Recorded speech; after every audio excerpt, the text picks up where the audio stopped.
قبرستان کی مٹی 5 گنہگار لوگوں کو بد دعائیں دیتی ہے، 5 گنہگار لوگوں پر لعنت کرتی ہے، گالیاں دیتی ہے اور ایسی بد دعائیں دیتی ہے کہ ان کی روحیں بھی تڑپنے لگتی ہیں۔ آخر وہ گناہ کون سے ہیں جو اس قدر خطرناک ہیں کہ قبرستان کی مٹی بھی انہیں برداشت نہیں کر پاتی؟ پوچھا گیا حضرت آخر وہ کون سے لوگ ہیں اور وہ کون سے گناہ کرتے ہیں؟ فرمایا پہلا گنہگار وہ ہے جو مسلسل شراب پیتا رہتا ہے اور بغیر توبہ کے مر جاتا ہے۔ قبرستان کی مٹی ایسے شخص پر لعنت بھیجتی ہے، بد دعائیں دیتی ہے جو ساری زندگی شرابیں پیتا رہا اور پھر بغیر توبہ کے مر گیا۔ اس کی قبر چیخ چیخ کر کہتی ہے، اے شرابی، کیا تجھے نہیں معلوم تھا کہ شراب ہر برائی کی جڑ ہے؟ کیا تو نہیں جانتا تھا کہ شراب انسان کی عقل کو تباہ کر دیتی ہے؟ شراب انسان کو انسانیت کے درجے سے گرا دیتی ہے، اسے حیوانوں سے بھی بدتر کر دیتی ہے۔ اے شرابی، تو نے دنیا کی رنگینیوں میں مست ہو کر اپنے رب کو بھلا دیا۔ جوانو خدا رہا، سب کچھ کرنا مگر شراب کے قریب نہ جانا، کیونکہ یہ وہ زہر ہے جو انسان کو بے غیرت بنا دیتا ہے۔ شراب انسان کو بے غیرت بنا دیتی ہے، دلہ بنا دیتی ہے، اور بے غیرت انسان کے ساتھ اللہ تعالیٰ سخت نفرت کرتا ہے۔ اللہ تعالیٰ کی ایسے انسان سے جنگ ہے۔ حلالی ماں کے حلالی بیٹے شراب نہیں پیا کرتے۔ یہ وہ لعنت ہے جو انسان کی عزت کو خاک میں ملا دیتی ہے، انسان کے رتبے کو زمین پر گرا دیتی ہے۔ شراب انسان کی آنکھوں کو اندھا کر دیتی ہے اور ماں اور بیوی کے درمیان فرق ختم کر دیتی ہے۔ اللہ اکبر۔ یہ تو ہو گیا پہلا انسان جس پر قبر کی مٹی لعنت بھیجتی ہے، بد دعائیں دیتی ہے۔ دوسرا انسان وہ ہے جو والدین کو دکھ دیتا ہے، جو ماں باپ کو دکھ دیتا ہے، ان کی نیندیں حرام کر دیتا ہے، بوڑھے باپ کے سامنے ہاتھ اٹھاتا ہے۔ قبر کی مٹی ایسے نوجوان پر لعنت بھیجتی ہے جو اپنے ماں باپ کو رلاتا ہے، جو نوجوان اپنے ماں باپ کو دکھ دیتا ہے، درد دیتا ہے۔ جوانوں یاد رکھو، ہر ایک گناہ کی معافی ہو سکتی ہے مگر والدین کا دل دکھانے والے گناہ کی معافی نہیں ہو سکتی۔ اے نوجوان، اگر تو نے ماں باپ کی دعاؤں کو بد دعاؤں میں بدل دیا تو جان لے تیری قبر کی مٹی تجھے سکون دینے کے بجائے تجھے لعنتیں دے گی۔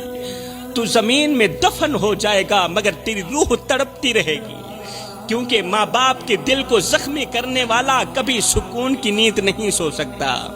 ماں باپ کے دل کو زخمی کرنے والا کبھی سکون نہیں پا سکتا۔ وہ مر بھی جائے تو اس کی قبر کی مٹی اس کے گناہوں کو بیان کرتی رہے گی اور اسے شرمندگی کی دلدل میں پھنساتی رہے گی۔ اے نوجوان، آج بھی وقت ہے، اگر ماں باپ ناراض ہیں تو جلدی کر، وقت ضائع مت کر، اپنے ماں باپ کے قدموں میں گر جا، ان کے پاؤں چوم لے، ان کے آنسو پونچھ لے، ان سے دعائیں لے لے، ورنہ یاد رکھ قبر کی مٹی تیرے گناہوں کی گواہی دے گی اور اس دن تجھے کوئی بھی بچانے والا نہیں ہوگا، کوئی بچانے والا نہیں ہوگا۔ تو دنیا میں تو ویسے ہی برباد ہو گیا، آخرت میں بھی برباد ہو جائے گا۔ اب بات کرتے ہیں تیسرے گنہگار انسان کی۔ تیسرا وہ گنہگار انسان ہے جو شرک کرتا ہے، ہاں اللہ کے ساتھ کسی کو شریک ٹھہراتا ہے۔ وہ اپنی زبان سے اللہ کا نام لیتا ہے مگر دل میں دوسروں کی پوجا کرتا ہے۔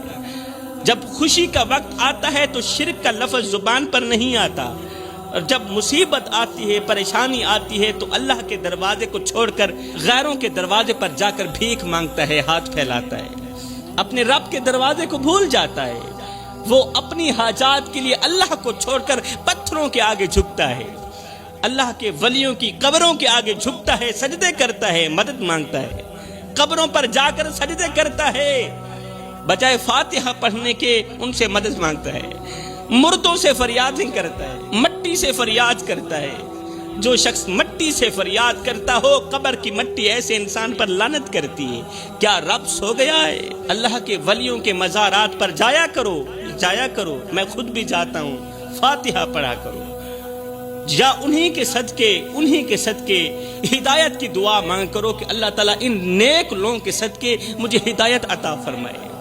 ایسے نہ کہا کرو بابا جی یہ بھی دے دو وہ بھی دے دو، یہی تو شرک ہے، اسے کہتے ہیں شرک۔ اللہ اکبر۔ چوتھا گنہگار انسان جس پر قبر کی مٹی لعنت بھیجتی ہے، یہ وہ شخص ہے جو اللہ کی نعمتوں کی ناشکری کرتا ہے، جسے اللہ نے صحت دی مگر وہ گناہوں میں ضائع کر دیتا ہے، جسے رزق دیا مگر وہ فضول خرچی میں لٹا دیتا ہے، جسے عزت دی مگر وہ تکبر میں گم ہو جاتا ہے۔ قبر کی مٹی ایسے انسان سے کہتی ہے، اے ناشکر انسان، آج کہاں گیا وہ مال جس پر تو نے غرور کیا تھا؟ آج کہاں ہیں وہ ہاتھ جو حرام کی کمائی کے پیچھے لگے تھے؟ آج کہاں ہیں وہ ہاتھ جو حرام کمائی سے بھرے ہوئے تھے؟ آج تو خالی ہاتھ ہے، خالی آنکھیں لیے پڑا ہے، تیرے لیے کوئی دعا نہیں ہے، آج تیرے لیے کوئی معافی نہیں ہے۔ فرمایا پانچواں گنہگار انسان جس پر قبر کی مٹی لعنت بھیجتی ہے، یہ وہ شخص ہے جو اپنی فیملی کا حق ادا نہیں کرتا، وہ جو بوڑھے والدین کو چھوڑ دیتا ہے، بیوی کو رلا کر سو جاتا ہے، بیوی کو درد دے کر سو جاتا ہے۔